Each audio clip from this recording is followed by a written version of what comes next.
আসসালামু আলাইকুম। HSC 24 batch তোমাদের মধ্যে যারা এবছর মেডিকেল ভর্তি পরীক্ষা দিবে এবং তোমাদের যারা পরীক্ষা দেওয়ার পরে মনে হচ্ছে আমি মেডিকেল আমার চান্স হবে না অথবা একটু ডাউটে আছো বা অনেকে চান্স না পাওয়ার পরে ভিডিওটা দেখবে, তোমাদের জন্য মেডিকেল ভর্তি পরীক্ষার পরে কিভাবে তুমি এই যে এক সপ্তাহ টাইমটা আছে সেই টাইমটাতে তুমি কিছু পড়া রিভিশন দিয়ে কিছু নতুন পড়ে অল্প কিছু পড়াশোনা করে টিউব ইউনিটে কিভাবে তুমি একটা সিট কনফার্ম করতে পারো সেই জিনিসটা নিয়ে আজকে ভিডিওটা বানানো। সো ভিডিওর শুরুতে একটা ডিসক্লেমার দিয়ে রাখবো, আমি এই ভিডিওটা এমন কিছু না যে তুমি 7 দিন পরেই ঢাবিক হতে চান্স পাবা, তুমি 7 দিন পরেই ঢাবিক হতে টপ করে ফেলবা, এমন কিছু না। জাস্ট তুমি মেডিকেল ভর্তি পরীক্ষা দিয়েছো, তোমার আরেকটা অপশন হিসেবে তুমি কিভাবে বি ইউনিট চান্স পেতে পারো সেটা নিয়ে আজকের ভিডিওটা। সো তোমাদের মতো এই সিচুয়েশনটা আমার 2 বছর আগে আমারও ছিল। আমিও কিন্তু তখন মেডিকেল ভর্তি পরীক্ষার পরে তখন আমি 3 সপ্তাহ টাইম পেয়েছিলাম, তোমরা যেখানে 2 সপ্তাহ পাচ্ছ আমি সেই 3 সপ্তাহ পরে আমি ঢাকা ইউনিভার্সিটি খ ইউনিটে 27তম হয়েছিলাম। সো তোমাদের জন্য আমার অনেক দোয়া থাকবে। সো আসো আমরা মেইন যে কথাবার্তা সেখানে চলে যাই। সো তোমরা হয়তো ইতোমধ্যে জানো যে আমাদের কোন কোন টপিক থেকে প্রশ্ন আসে। আমাদের প্রশ্ন আসে বাংলা, ইংরেজি এবং সাধারণ জ্ঞান, এই টপিকগুলো থেকে। সো বাংলার জন্য তুমি যে টপিকগুলো ভালো মতো পড়বা, তুমি দেখো এইচএসসি লাইফে তুমি কিন্তু বাংলা প্রথম পত্রে গদ্য, পদ্য, নাটক, উপন্যাস এই জিনিসগুলো কিন্তু পড়ে এসেছো। সো তুমি প্রিপারেশনের একদম শুরুতেই গদ্য, পদ্য, নাটক, উপন্যাসগুলো ভালো মতো পড়ে ফেলবা। তোমরা যদি চাও তোমাদের জন্য আমি 7 দিন কিন্তু একটা রুটিনও তৈরি করে ফেলতে পারি, তবে একটা বড় একটা সংখ্যক স্টুডেন্ট চাইলে সেটা আমি করতে পারবো। 7 দিনের জন্য 7টা ভিডিও দিব, এই 7 দিন কিভাবে পড়াশোনা করবা সেটা ইলাবোরেটিভ। তোমরা আমাদেরকে এই পোস্টের কমেন্টে জানাতে পারো কারা চাও। তোমরা যদি এখানে জানাও, যদি অনেক বড় একটা সংখ্যা হয়, হাজারের কাছাকাছি, তাহলে আমরা সেটা করতে পারি। সো গদ্য, পদ্য, নাটক, উপন্যাস সেগুলো পড়বা। আর বাংলা গ্রামারের কিছু টপিক আর মুখস্থ আইটেমের মধ্যে কিছু টপিক তোমাদেরকে পড়াবো, খুব বেশি না, ঠিক আছে, অল্প কিছু। সেগুলো আসলে না পড়লেই না, কারণ তোমাদের হাতে কি টাইম কিন্তু 7 দিন।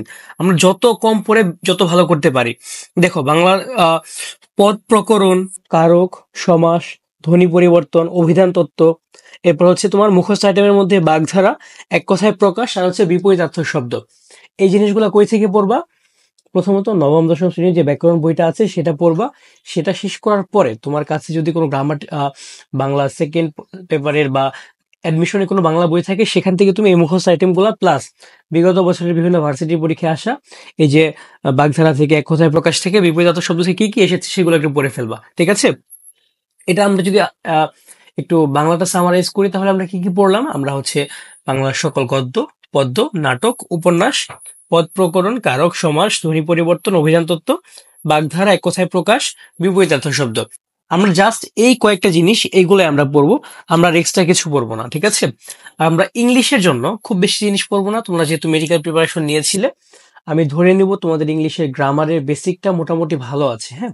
আর 7 দিনে চাইলে কিন্তু আসলে বেসিক ঠিক করার মতো কোনো সময়ও না। আমরা প্রথমে ইংলিশ ফর টুডে যে বইটা আছে সেটা খুব ভালো মতো পড়ে ফেলবো, কারণ এই যে ইংলিশ ফর টুডে বইটা, এটা কিন্তু এমসিকিউ প্লাস রিটেন দুইটাতেই কাজে লাগে। আর বেসিক যে গ্রামার আসবে সেটা তোমাদের উপর, আমি তোমাদের ব্রেনের উপর ছেড়ে দিব বা তোমাদের বেসিকের উপর ছেড়ে দিব, কারণ এই কয়েকদিন আসলে বেশি জিনিসপত্র পড়ার না, খুব বেশি টাইম তুমি পাবা না। সো ইংলিশ ফর টুডেটা ভালো মতো পড়বা। স্পেশালি ইংলিশ ফর টুডে যে বইটা, এই বইটার মধ্যে কিছু কবিতা আছে, কবিতাগুলোর সামারি, এক্সপ্লেনেশন, এই জিনিসগুলো খুব ভালো মতো জানতে হবে তোমার, যাতে রিটেনে 5 মার্কস বা 10 মার্কস আসলে তুমি ভালো মতো লিখতে পারো, ঠিক আছে।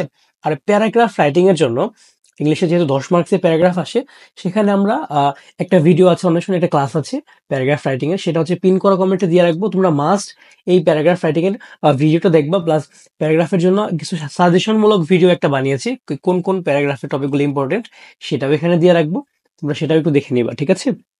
সো আমি যদি ইংলিশটা একটু সামারাইজ করি, তুমি মেইনলি এই কয়েকদিন ইংলিশ ফর টুডে বইটাই পড়বা, যেহেতু তুমি মেডিকেলে ইংরেজি থেকে প্রশ্ন আসে। সো আই গেস তুমি ইংরেজির কিছু বেসিক তোমার তো আছে, হ্যাঁ। তারপর আমরা পড়বো হচ্ছে জিকেতে। কি পড়বো? জিকেতে প্রথমত আমরা সাম্প্রতিক থেকে পড়বো। সাম্প্রতিক গুলো কই থেকে পড়বো? আমরা আমরা জোবাইটস যে ক্যাপসুল আছে বা অন্যান্য যে তোমার প্রকাশনী ক্যাপসুল গুলো বের হয়, তোমরা হচ্ছে জোবাইট, আমি জোবাইটস থেকে বেস হয়ে নিচ্ছি, কারণ এটা থেকে আমি নিজেও যখন অ্যাডমিশন ক্যান্ডিডেট ছিলাম এটা পড়েছিলাম, আমি নিজের সুবিধা পেয়েছি। সো এটা আমি সাজেস্ট করবো, তুমি চাইলে অন্য বইও পড়তে পারো। তুমি জোবাইটস ক্যাপসুল 1, 2, 3, 4, এই 4টা খুব ভালো মতো একদম মানে একদম ভালো মতো পড়ে ফেলবা। আর যদি আমি বাংলা ভাষায় বলি কিভাবে পড়বা, কুত্তার মতো পড়বা, ঠিক আছে? একদম কুত্তার মতো মুখস্থ করে ফেলবা এই চারটা একদম ভালো মতো। প্লাস তুমি কিছু কোচিং এ যেমন উদ্ভাসের যে সাম্প্রতিকের ম্যাটেরিয়ালটা, এটাতে কিন্তু খুব ভালো মতো কিছু সাম্প্রতিক টপিক দেওয়া আছে। আর জোবাইটস অল ইন ওয়ান নামে যে বইটা বের হয়, বা অন্য অন্য মিহিরস অল ইন ওয়ান বা যে কোনো একটা বই, সেখানে দেখবা সাম্প্রতিকের এই টু যে তথ্য থাকে। আমরা এই 7 দিনে মেইনলি সাম্প্রতিকটা ভালো মতো পড়বো। আর এবার কিন্তু মেডিকেলে জাতীয় আন্তর্জাতিক দুইটাই ছিল। সো আমি আশা করব তুমি জাতীয় তো পড়েছই, আন্তর্জাতিকও একটু দেখে এসেছো, হ্যাঁ? এটা তো করবা। প্লাস কিছু টপিক আছে যেগুলো থেকে প্রতি বছর প্রশ্ন আসেই, সেই টপিকগুলো লিস্ট দেওয়া থাকবে পিন করা কমেন্টে। তুমি হচ্ছে জিকের এই ভিডিওটাতে তুমি কমেন্টে গিয়ে দেখতে পাবা যে ওই টপিকগুলা কোনগুলো থেকে প্রশ্ন নর্মালি তোমার আসে। সো ওই টপিকগুলো তুমি ভিডিওটা দেখে ভালো মতো নোট করে পড়ে ফেলবা। ওকে? সো আমরা জিকেটা একটু সামারাইজ যদি আবার করি, আমরা মেইনলি 4টা ক্যাপসুল ভালো মতো পড়বো। আর সাম্প্রতিকের অন্য যে কোনো আমরা ম্যাটেরিয়াল পেলে সেগুলোকে ভালো মতো পড়বো। আর আমাদের পিন করা কমেন্ট থেকে আমরা জাতীয় এবং আন্তর্জাতিক যে টপিকগুলো আছে ইম্পর্টেন্ট, সেগুলো খুব ভালো মতো পড়ে ফেলবো, যাতে আমরা এগুলোকে কভার করতে পারি। আর একটা জিনিস, যে তুমি এই ভিডিওটা হয়তো বা এখন দেখবে তোমার মেডিকেল পরীক্ষার আগে, অনেকে হয়তো বা দেখবে মেডিকেল পরীক্ষা দিয়ে এসে। সো আমি তোমাদেরকে বলবো, যারা মেডিকেল পরীক্ষা এখনো দাওনি, তোমরা মেডিকেল পরীক্ষাটাতে ফোকাস করো, ছেড়ে দিও না, পরীক্ষাটা দিয়ে আসো। পরীক্ষা ভালো হোক খারাপ হোক, 7 দিন পড়ো, 7 দিন পরে বি ইউনিট পরীক্ষাটা দাও। দেখো আসলে মানে তুমি 7 দিন তো আসলে খুব বেশি টাইম না। তুমি একটা জায়গায় যদি একটা ভালো পজিশন পাও, তুমি মেডিকেলে পড়লা, বাট একটা ভালো পজিশন পেলে কিন্তু তোমার ভালো লাগবে। সো আমি বলবো তোমরা যারা সবাই সব মেডিকেল ক্যান্ডিডেটস তোমরা দিতে পারো এখানে পরীক্ষাটা, তোমাদের যদি মন চায়। আর আরেকটা জিনিস হচ্ছে যে 7 দিনে পড়ে আসলে চান্স পাওয়াটা টাফ, আমি ভিডিও শুরুতেও বলেছি। বাট তোমার তো বেসিক ঠিক আছে, তুমি তো এইচএসসি তে পড়ে এসেছো, মেডিকেলে পড়ে এসেছো। সো সবকিছু একটা সামারাইজ করলে তোমার কিন্তু প্রিপারেশন আছে, একদম যে নাই সেটা কিন্তু না। সো তুমি এই লাস্ট কয়েকটা দিন আরেকটু ট্রাই করো, ইনশাল্লাহ তুমি যদি এই 7টা দিন ভালো মতো পড়ো, এই রুটিনগুলো মেনটেন করে, ইনশাল্লাহ তুমি চান্স পাবা। আর এই টাইমে এসে কিন্তু সব পড়তে যেও না, একটু প্রিসাইজ হও, যেভাবে বললাম এইভাবে পড়ো। আর হচ্ছে আমাদের টেলিগ্রাম গ্রুপে কিন্তু বিসিএস এর বিগত 35 বছরের প্রশ্ন আছে, সেখান থেকে বাংলা, ইংরেজি এবং জিকে সেগুলো একটু পড়ে নিবা, সেখান থেকে কিন্তু বেশ কিছু প্রশ্ন কমন আসবে। আর তোমাদের জন্য best of luck. I can feel you more than others, because I also went through the same situation. Okay? আমি কিন্তু এই সেম সিচুয়েশন দিয়ে গিয়েছিলাম, এবং আমি সেটাকে কাটিয়ে আসতে পেরেছি। আমার ওই টাইমেও আমাকে এরকম কেউ না কেউ গাইডলাইন দিয়েছিল। তাদের জন্য, তাদের সবাইকে অনেক ধন্যবাদ জানাই, আমি এখনো তাদেরকে আমি মনে করি। তাদের জন্য সবসময় আমার ভালোবাসা থাকবে।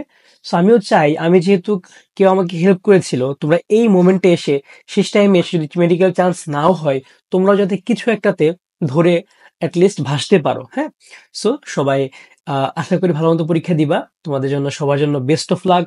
ইনশাল্লাহ তোমরা সবাই ভালো করবা। আর তোমাদের যদি শেষ মোমেন্টে এসে মনে হয় যে তুমি তো কোনো পরীক্ষা দিতে পারোনি, শেষ 7 দিন তোমার পরীক্ষা দিতে হবে, অথবা রিটেনের কোনো একটা ক্লাস তোমার করতে মন চাচ্ছে, সেক্ষেত্রে তোমাদের জন্য কিন্তু অন্বেষণের রিটেন কোর্স আছে এবং এক্সাম ব্যাচ আছে।